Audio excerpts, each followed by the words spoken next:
നമസ്കാരം. റാഫ്റ്റ് ഫുട്ബോളിലേക്ക് അവർക്കും സ്വാഗതം. നെയ്മർ ജൂനിയർ 981 ദിവസങ്ങൾക്ക് ശേഷം ബ്രസീലിയൻ ദേശീയ ടീമിന്റെ ജേഴ്സി അണിഞ്ഞുകൊണ്ട് കളിക്കളത്തിലേക്ക് ഇറങ്ങിയല്ലോ.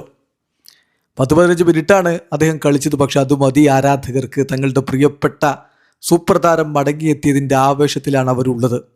ഇതാ ബ്രസീലിയൻ കോച്ച് കാർലോ അഞ്ചലോട്ടി നെയ്മറുടെ മടങ്ങി വരവിനെ കുറിച്ച് പറഞ്ഞു. നെയ്മർക്ക് പ്രത്യേകിച്ച് മോട്ടിവേഷൻ്റെ ആവശ്യമില്ല. ഒരു കുട്ടിയുടെ അതേ ആവേശം, ഫുട്ബോൾ കളിക്കുന്ന ഒരു കുഞ്ഞിൻ്റെ ആവേശം, അത് അതേപോലെ ഈ 34-ാം വയസ്സിലും നെയ്മർ ജൂനിയറിൽ അതുപോലെ തന്നെ കിടപ്പുണ്ട്.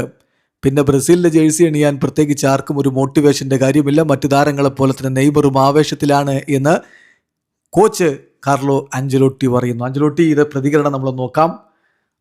ബ്രസീൽ മത്സരം വിജയിച്ചതിന് ശേഷം അദ്ദേഹം തന്നെ സൂപ്പർ താരത്തെക്കുറിച്ച് പറയുന്നു. നെയ്മർ ജൂനിയർക്ക് ഈ ഒരു അവസരം നമ്മൾ കൊടുക്കുന്നു, കാരണം അദ്ദേഹം ഈ മത്സരം കളിക്കാൻ അർഹതയുള്ള ഒരാളാണ്.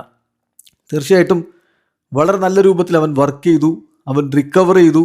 അത് വളരെ പ്രൊഫഷണലിസത്തോടു കൂടി, സീരിയസ്നെസ്സോട് കൂടിയിട്ടാണ് അവൻ കാര്യങ്ങൾ ചെയ്തത്. അവൻ്റെ ഈ ക്വാളിറ്റീസ് വെച്ച് തീർച്ചയായിട്ടും ടീമിനെ അവന് വേൾഡ് കപ്പിൽ ഹെൽപ്പ് ചെയ്യാൻ പറ്റും. അവന് കളിച്ച കുറഞ്ഞ മിനിറ്റുകളാണെങ്കിലും മികച്ച രൂപത്തിൽ തന്നെ കാര്യങ്ങൾ കൈകാര്യം ചെയ്തിട്ടുണ്ട്. നെയ്മർ ജൂനിയർക്ക് കളിക്കാൻ പ്രത്യേക മോട്ടിവേഷൻ്റെ കാര്യമില്ല. അത് ബ്രസീലിയൻ ദേശീയ ടീമിലെ ജേഴ്സി അണിയുന്ന ആർക്കും അങ്ങനെ ഒരു പ്രത്യേക മോട്ടിവേഷൻ്റെ കാര്യമില്ല. നെയ്മറും അങ്ങനെ തന്നെയാണ്. 34 വയസ്സുണ്ട് നെയ്മർ ജൂനിയർക്ക്. പക്ഷേ ഒരു ബോയുടെ കളിച്ചു തുടങ്ങുന്ന ഒരു കുഞ്ഞിൻ്റെ സെയിം പാഷൻ നെയ്മർ ജൂനിയർക്ക് ഇപ്പോഴും ഫുട്ബോൾ കളിക്കുമ്പോഴുണ്ട്. അതാണ് നമുക്ക് വേണ്ടത്.